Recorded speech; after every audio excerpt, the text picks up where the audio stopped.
Kumusta mga kapatid? Nandito pala tayo ngayon sa Mauritius, sa isang island country na matatagpuan sa Indian Ocean, sa silangang bahagi ng Madagascar at malapit sa Africa. Halika, samahan niyo akong mag-ikot. Habang naglalakad ako, napadaan ako sa isang area ng punong-puno ng mga payong. Nakaka-relax talagang tingnan.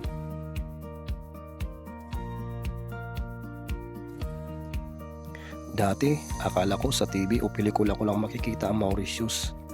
Isang magandang lugar na madalas din puntahan ng mga artista.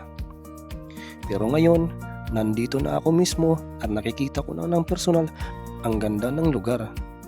Talagang ibang feeling kapag ang lugar na dating pinapanood mo lang, ngayon ay nasa harap mo na.